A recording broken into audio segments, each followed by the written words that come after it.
இன்னைக்கு இந்த வீடியோல நம்ம பார்க்க போறது தமிழ்நாடு அரசு தமிழ் வளர்ச்சித்துறை சார்பாக வரும் பொங்கல் பண்டிகையை முன்னிட்டு பொங்கல் உழவும் மரபும் என்ற தலைப்பில் பல்வேறு கலை போட்டிகள் நடத்தி அதில் வெற்றி பெறுபவர்களுக்கு பரிசுகள் வழங்கப்பட உள்ளது.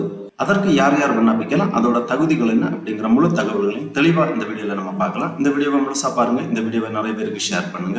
மனித சேவை சேனல் சப்ஸ்கிரைப் பண்ணாதவங்க சப்ஸ்கிரைப் பண்ணி பெல் ஐகானையும் பிரஸ் பண்ணுங்க. பொங்கல் பண்டிகையை முன்னிட்டு தமிழ் வளர்ச்சித்துறை சார்பாக பொங்கல் உழவும் மரபும் என்ற தலைப்பில் கலை போட்டிகள் நடைபெற உள்ளது. அதற்கு விண்ணப்பிப்பதற்காகவும் அதை பற்றிய தகவல்களை தெரிந்து கொள்வதற்கும் தமிழ் வளர்ச்சித்துறை சார்பாக ஒரு செய்திக்குறிப்பு வெளியிடப்பட்டுள்ளது. அதை பற்றி நம்ம முதல்ல பார்க்கலாம். பொங்கல் உழவும் மரபும் கலை போட்டிகள்.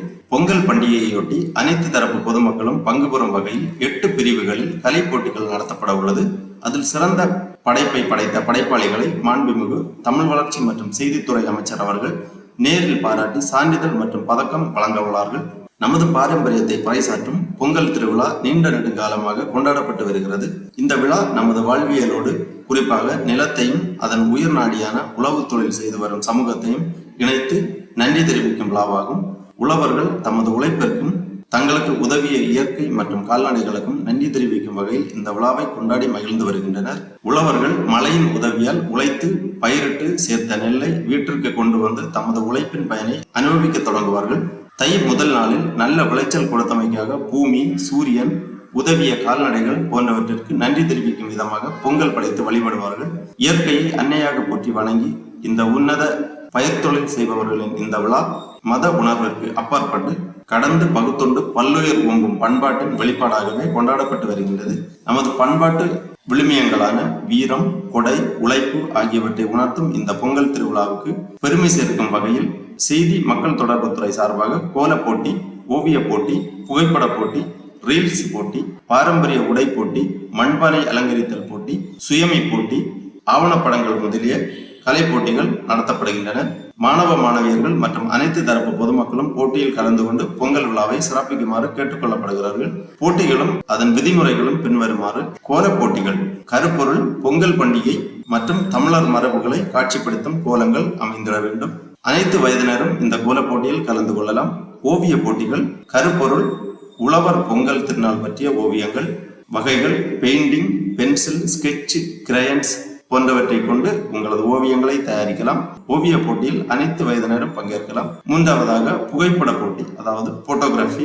கருப்பொருள் ஜல்லிக்கட்டு மற்றும் பொங்கல் தொடர்பான அனைத்து நிகழ்ச்சிகள் பற்றிய காட்சிகள், பாரம்பரிய உடைகள், பொங்கல் நாட்களின் போது நடக்கும் நிகழ்ச்சிகள், கால்நடைகள் அலங்காரம் போன்றவற்றை புகைப்படமாக எடுத்து அனுப்ப வேண்டும். அனைத்து வயதினரும் பங்கு பெறலாம்.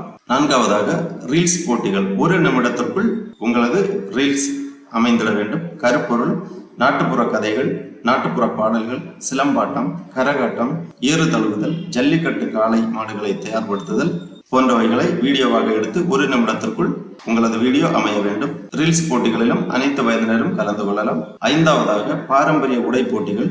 1 வயது முதல் 13 வயது வரை மட்டுமே. ஆறாவதாக மண்பானை அலங்கரித்தல் போட்டி. அனைத்து வயதினரும் கலந்து கொள்ளலாம். ஏழாவதாக சுயமி போட்டி, அதாவது செல்ஃபி. கருப்பொருள் பொங்கல் பானையுடன் ஒரு செல்ஃபி அல்லது ஜல்லிக்கட்டு காளையுடன் ஒரு செல்ஃபி அல்லது பொங்கல் நிகழ்ச்சிகளுடன் செல்ஃபி எடுத்து அனுப்பவும். அனைத்து வயதினரும் இந்த செல்ஃபி போட்டியில் கலந்து கொள்ளலாம். எட்டாவதாக ஆவணப்படம், அதாவது டாக்குமெண்டரி. கருப்பொருள் தமிழ்நாடு பொங்கல் பண்டிகையை எவ்வாறு சிறப்பாக கொண்டாடுகிறது, ஜல்லிக்கட்டு விளையாட்டு, ஜல்லிக்கட்டு காளைகள் குறித்த பதிவுகள் ஆவணப்படமாக அமைதல் வேண்டும். அனைத்து வயதினரும் பங்கு பெறலாம். போட்டிகளில் அனைவரும் பங்கு பெற்று பொங்கலை கொண்டாடி மகிழலாம். படைப்புகள் வேறு எவராலோ வேறு எங்கும் இதற்கு முன்னர் பதிவிட்டதாக இருத்தல் கூடாது. உங்கள் சுயமான படைப்பாக இருக்க வேண்டும். போட்டியாளர்கள் தங்கள் படைப்புகளை 20/1/2025க்குள் கீழ்கண்ட QR கோடை ஸ்கேன் செய்து விண்ணப்பத்தினை பூர்த்தி செய்து அனுப்பி வைக்கலாம். அதாவது இந்த QR கோடு கொடுத்திருக்காங்க. இந்த QR கோடை நீங்க ஸ்கேன் பண்ணீங்கன்னா உங்களது மொபைலில் இதற்கான லிங்க் வெளிப்படும். கூகுள் ஃபார்ம் ஃபார்மேட்டில் இந்த விண்ணப்ப படிவம் ஓபன் ஆகும். அந்த விண்ணப்ப படிவத்தை நீங்கள் பூர்த்தி செய்து சமர்ப்பிக்க வேண்டும். அல்லது போட்டியாளர்கள் TNDIP RH பொங்கல் 2025@gmail.com என்ற மின்னஞ்சலிலும் உங்களது படைப்புகளை அனுப்பி வைக்கலாம். இவ்வாறு இந்த செய்தி குறிப்பில் குறிப்பிடப்பட்டுள்ளது. ஆகவே பொதுமக்கள் அனைவரும் இந்த கலை போட்டிகளில் பங்கு பெற்று வெற்றி பெறுமாறு கேட்டுக்கொள்ளப்படுகிறார்கள்.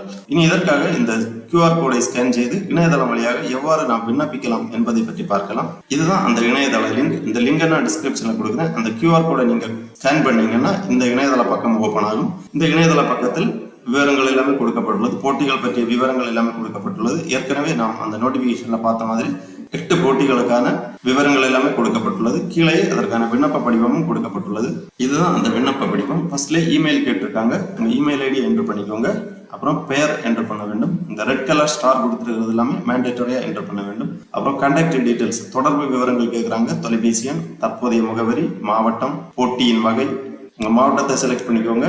அப்புறம் போட்டியின் வகை செலக்ட் பண்ணிக்கோங்க. 8 விதமான போட்டிகள் இருக்கு. உங்களுக்கு விருப்பமான போட்டிகளை நீங்கள் தேர்ந்தெடுக்கலாம். அதன் பிறகு நெக்ஸ்ட் பண்ணீங்கன்னா அந்த போட்டி குறித்த விவரங்கள் எல்லாமே நீங்க அப்லோட் பண்ற மாதிரி இருக்கும். எல்லாமே சக்சஸ்ஃபுல்லா என்ட்ரு பண்ணி சப்மிட் பண்ணிக்கோங்க. கேட்டிருக்கக்கூடிய விவரங்கள் எல்லாமே சரியாக என்டர் செய்து உங்க விண்ணப்ப படிவத்தை சப்மிட் பண்ணிக்கோங்க. உங்களுக்கு இமெயில் வழியா கன்ஃபர்மேஷன் கிடைக்கும். அதன் பிறகு உங்களது போட்டி பற்றிய விண்ணப்பங்களை பரிசீலனை செய்து வெற்றி பெறுபவர்களுக்கு செய்தித்துறை அமைச்சர் அவர்களால் பாராட்டு சான்றிதழும் பதக்கமும் வழங்கப்படும். ஆகவே பொதுமக்கள் அனைவரும் இந்த பொங்கல் உழவும் மரபும் என்ற கலை போட்டிகளில் கலந்து கொண்டு வெற்றி பெறுமாறு கேட்டுக்கொள்ளப்படுகிறார். ஓகே நண்பர்களே, இந்த வீடியோ உங்களுக்கு உபயோகமா இருந்துச்சுன்னா லைக் பண்ணுங்க, ஷேர் பண்ணுங்க. மனித சேவை சேனலை சப்ஸ்கிரைப் பண்ணாதவங்க சப்ஸ்கிரைப் பண்ணி பெல் ஐக்கானை பிரஸ் பண்ணுங்க. அனைவருக்கும் இனிய பொங்கல் நல்வாழ்த்துக்கள்.